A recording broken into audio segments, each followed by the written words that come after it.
할렐루야. 오늘도 은혜 자리에 찾으신 모든 성도님들에게 하나님의 기쁘신 은혜와 축복이 가득하기를 간절히 소망합니다. 그러니까 말씀을 시작하기 전에 짧은 영상을 하나 봤으면 좋겠습니다. 영상 보시겠습니다.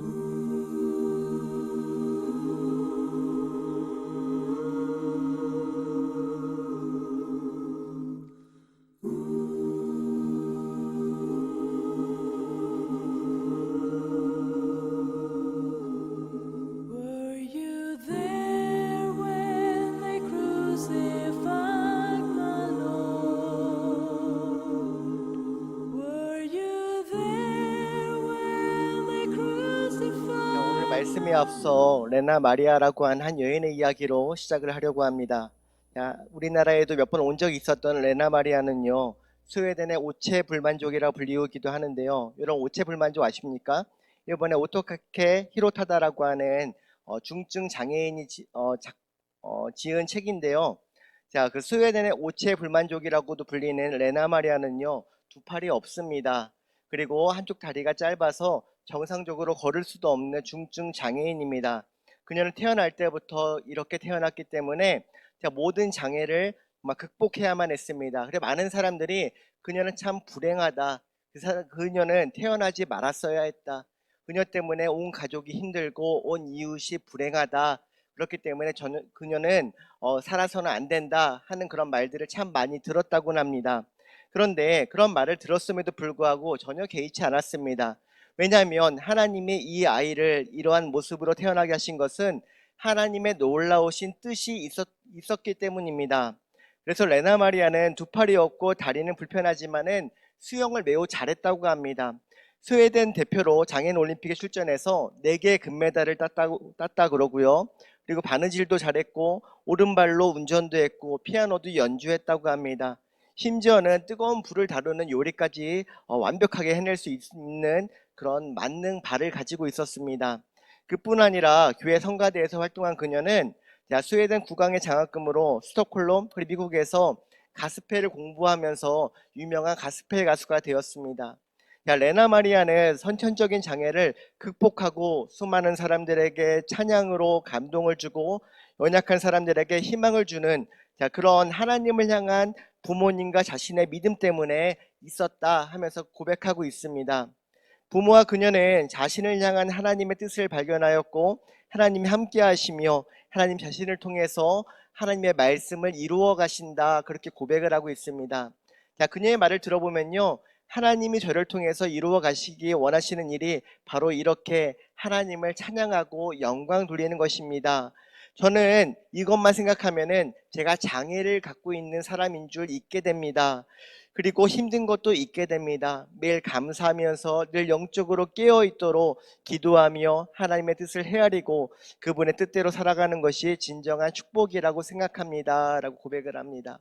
우리는요, 모든 사지가 멀쩡하고 마음만 먹으면 언제든지 걸을 수 있고 뛸 수 있는 자유로움이 있습니다.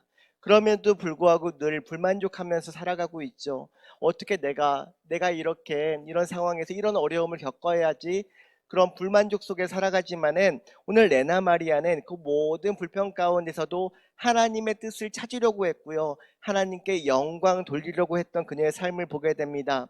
바로 오늘 말씀은 바로 레나 마리아와 같이 감당하기 어려운 절망적인 상황에 처한 사람들에게 보여주신 하나님의 놀라우신 계획하심과 또 인도하심, 그리고 당사자에게 가장 필요한 것, 오늘 말씀의 제목처럼 세상의 어떤 스펙이나 화려한 조건이 아니라 오직 믿음으로 굳게 서는 것, 그것이 필요하다는 내용입니다. 여러분 오늘 말씀의 7장 말씀입니다. 바로 직전 6장 말씀에서는요, 저희가 한번 나누었던 적이 있습니다. 이사야 선지자가 성전에서 보좌 위에 높이 들리신 주님을 만나고 나서부터, 그런 환상을 보고 나서부터는 많은 시간이 흘렀습니다. 세월이 흘렀고요. 우시아 왕이 죽고 그의 아들 요담이 왕이 되고 또 그의 아들 아하스가 왕이 되었을 때입니다. 그러니까 우시아의 손자가 왕이 되었을 때, 그 아하스가 왕이 되었을 때를 가리키고 있는 것입니다.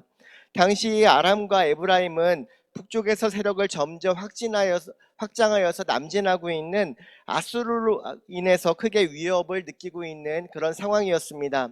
위협을 느낀 아람과 에브라임, 자, 보통은 북이스라엘이라고도 하는데요. 이 아람과 에브라임은 그 밖에 주변에 많은 나라들, 두로, 모압, 암몬, 유다, 에돔 등 주변에 많은 나라에 사신을 보내서 그들과 반하고 있는 반아수르 동맹에 함께 가담할 것을 강요하게 됩니다.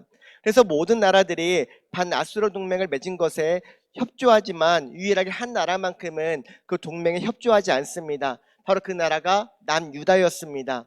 여러분, 반아수르 동맹을 맺는다는 것은 사실 북쪽에서 내려오고 있는 크고 강한 세력, 자, 아수르였죠. 이 크고 강한 세력인 아수르와 함께 맞서자하고 있기 때문에 나라의 안위를 위해서라면 이 동맹을 맺는 것이 맞는 상황입니다. 그런데 동맹을 맺지 않은 이유가 무엇일까요? 자, 여러 가지로 그 이유를 들 수 있겠지만은 가장 큰 문제는요, 북이스라엘과 남유다가 매우 사이가 좋지 않았습니다. 사상이 달랐고요. 또 하나님을 섬기는 신앙이 매우 달랐기 때문에 그들은 매일 사사건건 부딪히고 앙숙 아닌 앙숙이 되어서 서로 맞서고 있는 것입니다. 마치 우리나라가 남과 북이 같은 땅에서 같은 민족으로 살아가고 있지만은 사상이 다르다는 이유로 서로가 총구를 계속 겨루고 있는 것처럼 똑같은 상황에 놓여 있는 것입니다. 그래서 동맹을 맺지 않고서는 않겠다고 하는 남유다의 소식을 듣고 아람과 북이스라엘은 많은 군대를 이끌고 남유다를 치고자 하는 계획을 가지고 있습니다. 사실 에브라임과 아람은 과거에도 유다를 침공했던 적이 있습니다. 그러나 성공하지 못했습니다. 그렇기 때문에 다시 한번 결속을 다지고 칼을 갈아서 2차 침공을 계획하고 있다는 소식이 들었던 것입니다. 자, 이 소식을 들은 남유다의 모습을 2절 말씀에서 말씀하고 있습니다. 2절을 보면요, 어떤 사람이 다윗의 집에 알려 이르되 아람이 에브라임과 동맹하였다 하였으므로 왕의 마음과 그의 백성의 마음이 숲이 바람에 흔들림 같이 흔들렸더라 이야기하죠. 마치 바람에 사시나무가 마구 흔들리는 것처럼 남유다의 왕과 모든 백성들 겁이 나서 마구 떨고 있는 그런 모습을 보여주고 있는 것입니다. 어떻게 보면 이사야 1장에서 6장까지 이사야 선지자가 말씀하고 있는, 또 예언하고 있는 내용 중에서 유다가 하나님을 저버리고 많은 이방신들을 따르는 가운데 온갖 죄악이 깊이 빠져들었던 그런 죄악의 모습 가운데 있었기 때문에 장차 임할 심판에 대해서 계속 예언을 했었죠. 그래서 그 예언에 따라서 그 예언에 보응하여서 그에 대한 심판이 이루어지고 있는 것입니다. 자, 유다는 심판을 받아야 마땅하지만은 하나님은 다윗과 함께했던 그 언약, 그 말씀을 기억하셨습니다. 그래서 이사야 선지자를 보내셔서 유다 백성들에게 구원의 메시지를 선포하도록 하셨던 것이죠. 지금 우리가 살아가고 있는 이 시대가 죄악으로 가득한 남유다가 심판에 직면하고 있는 그런 상황의 모습이 지금과 별반 다르지 않은 그런 모습을 확인할 수 있습니다. 따라서 지금 이사야 선지자가 남유다에게 하고 있는 예언의 메시지는 지금 이 시대를 살아가고 있는 한국교회와 이 자리에 있는 모든 분들에게 하고 있는 예언임을 기억하시고 하나님의 음성으로 들어야 될 줄로 믿습니다. 그런데 이렇게 두려운 상황 속에서 아하스 왕이 무엇을 하고 있는지 3절에서 말씀하고 있습니다. 저희가 3절의 말씀 다 같이 한번 읽어보실까요? 자, 그때 여호와께서 이사야에게 이르시되 너와 네 아들 스알야숲은 윗모수도 끈 세탁자의 밭 큰 길에 나가서 아하스를 만나. 자, 지금 아하스가 어디에 있습니까? 아하스는요, 윗모수도 그 세탁자의 밭 큰 길에 있다고 얘기를 합니다. 자, 여기서 윗못이라고 하는 것을 좀 더 살펴볼 필요가 있습니다. 여기서 윗못은요, 유다의 중심에 예루살렘 성이 있습니다. 그리고 예루살렘 성 중심에는 이 윗못이라고 하는 수로가 있어요. 그런데 그 예루살렘 성의 식수원이 바로 이 윗못인 것입니다. 전쟁이 터지면 가장 중요한 것이 뭘까요? 바로 식량이고 식수인 것입니다. 적들이 쳐들어와서 이 식수원을 점령하게 되면은 식수 공급원이 막히기 때문에 매우 중요한 곳이라고 할 수 있겠죠. 근데 아하스는 전쟁이 나면은 식수를 우리가 확보를 해야 되기 때문에 지금 수로를 정비하고 있는 것입니다. 자, 그것은요, 어쩌면 이 전쟁에서 우리가 피할 수 있는 상황이기 때문에 아하스 왕은 스스로 전쟁을 치르기 위해서 물길을 정비하고 있는 모습인데, 하나님과의 관계를 정비하고 하나님의 말씀을 한 번이라도 단 하나라도 더 들어야 할 때임에도 불구하고 그는 자기 살 길을 정비하고 있었던 것입니다. 자, 한 사람은 그래서 아하스는 하나님께서 아하스에게 두 사람을 보내시죠. 그 한 사람은 이사야이고 또 한 사람은 스알 야숲입니다. 자, 이사야의 이름의 뜻은요, 여호와는 구원이시다라는 뜻을 가지고 있습니다.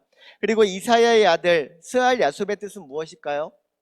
야, 스알 야숲의 뜻은요, 남은 자가 돌아오게 될 것이다 라고 하는 뜻을 가지고 있습니다.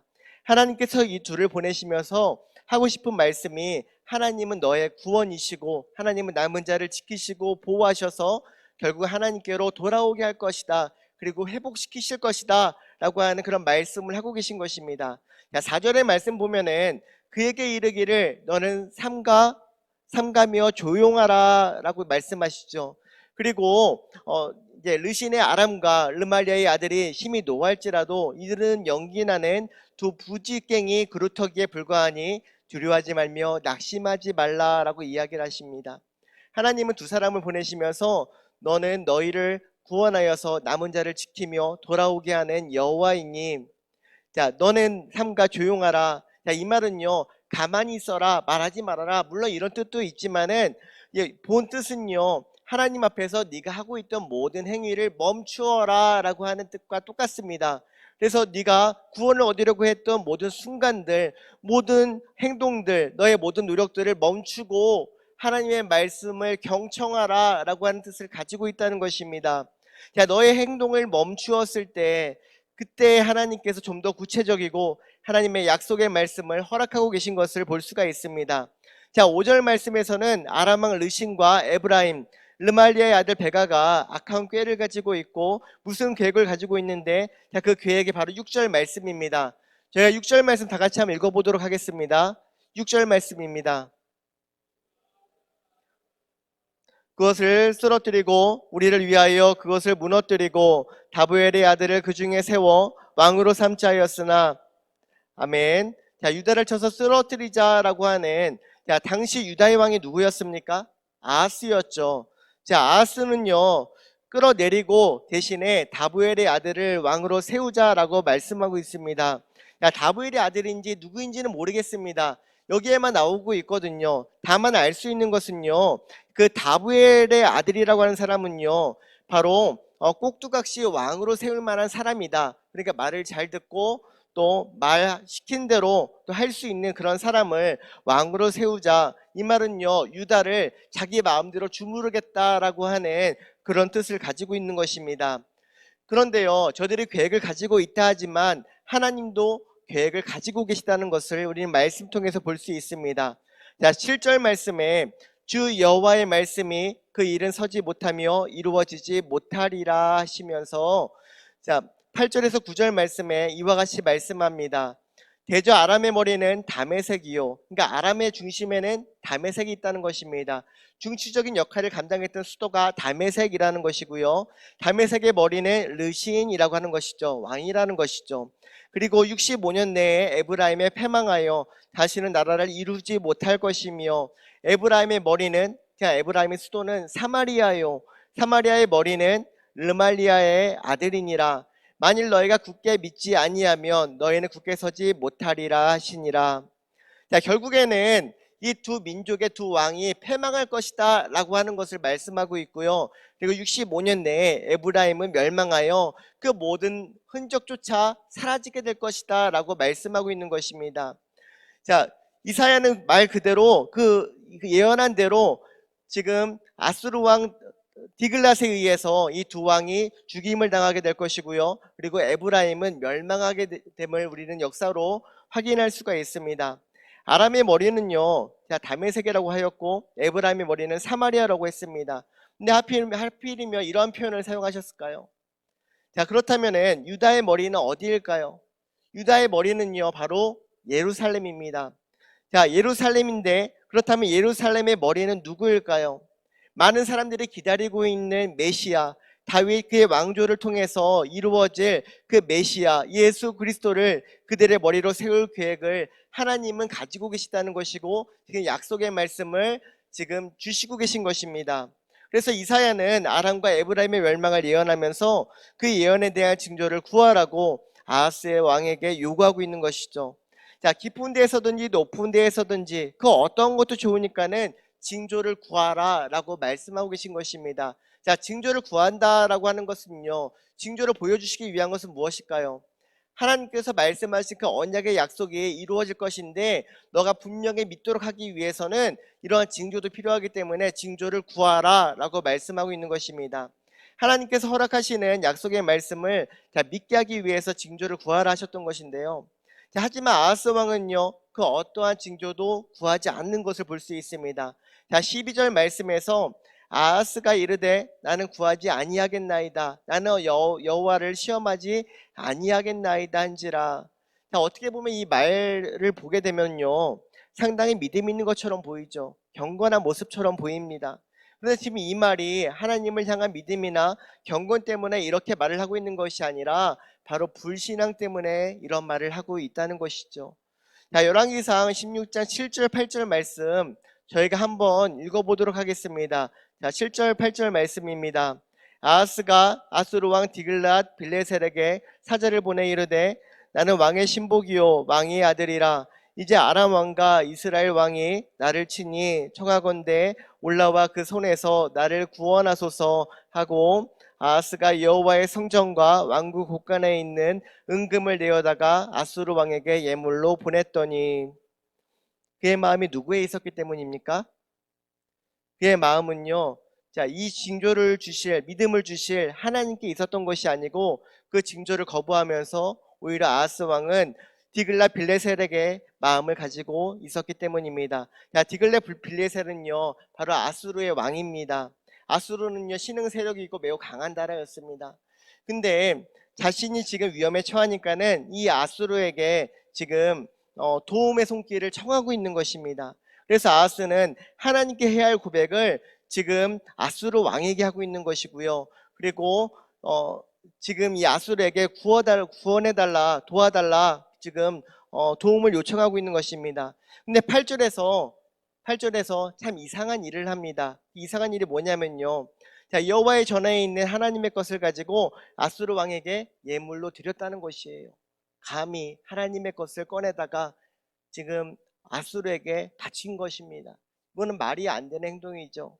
자, 아하스 왕이 도저히 들어먹지 않으니까는 이제는 일방적인 징조를 하나님께서 말씀하십니다. 그 말씀이 아주 유명한 말씀 14절의 말씀입니다. 저희가 14절 말씀 한번 읽어보실까요?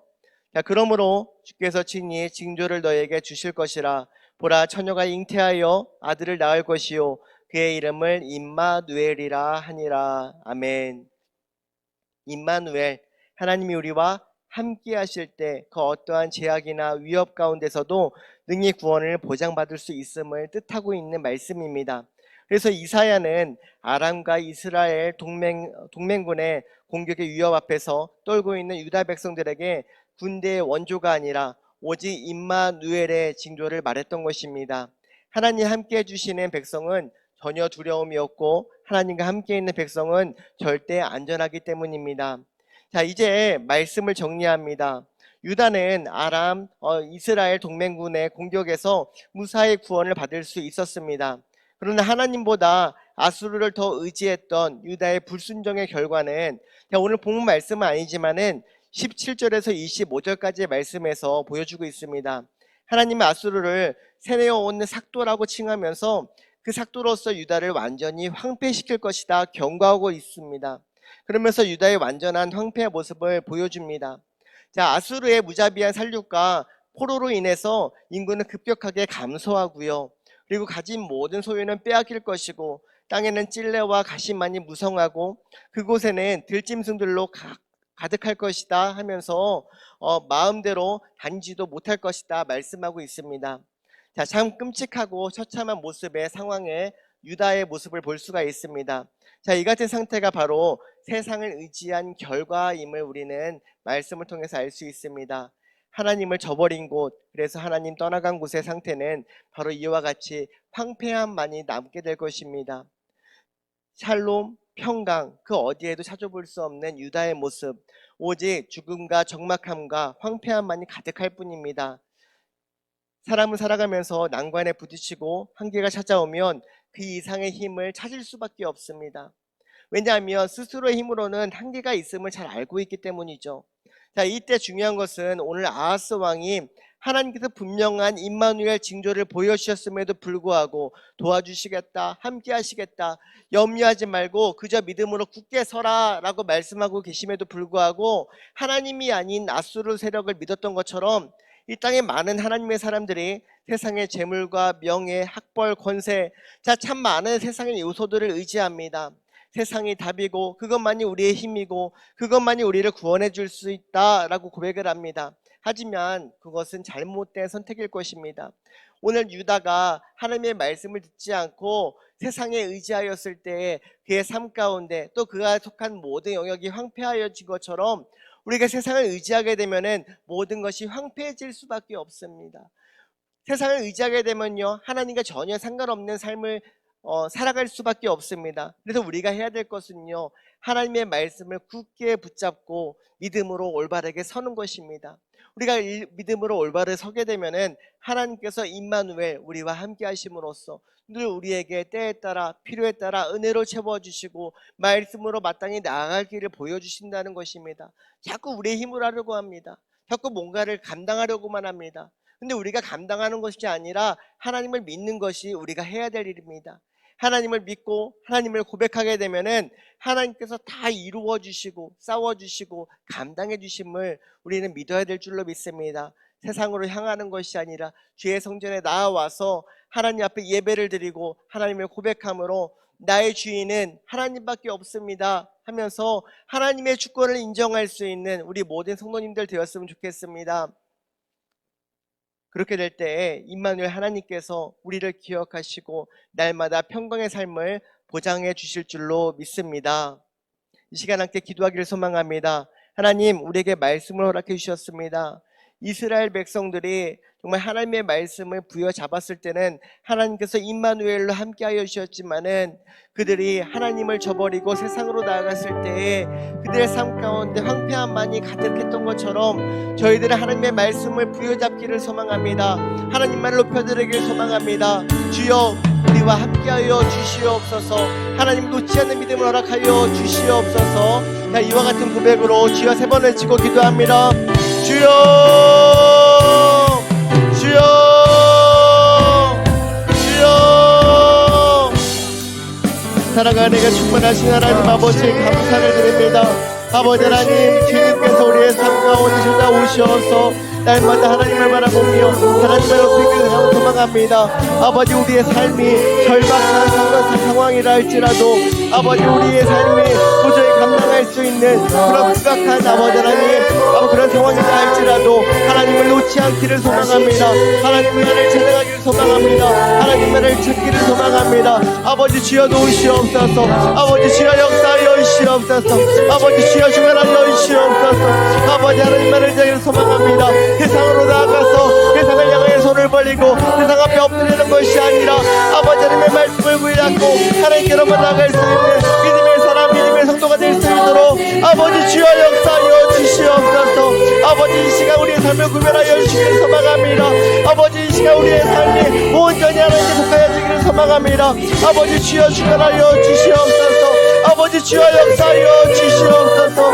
아버지, 주여 인자하심으로 말미암아 오늘을 살아가고 오늘을 살아갈 수 있는 우리 모든 성도들 될 수 있도록 아버지 주여 역사하여 주시옵소서. 아버지, 우리가 나아갈 길은 아버지 믿음밖에 없고 우리가 나아갈 길은 오직 주의 성전밖에 없사오니 아버지, 성전에 하나님을 예배할 때 우리와 함께하여 주시고 우리가 동행하여 주시어서 하나님을 인하여 감사하고 기뻐할 수 있는 우리 모두가 될 수 있도록 아버지 주여 역사하여 주시옵소서. 우리의 모든 시선이 하나님 앞에 맞춰지기를 소망합니다. 아버지, 우리의 모든 심정이 하나님 앞에 속하여지기를 소망합니다. 아버지, 주여 주관하여 주시옵소서. 아버지, 주여 역사하여 주시옵소서. 아버지, 함께하여 주시옵소서. 오 주여, 아버지 하나님 감사합니다. 다시 주님을 기다립니다.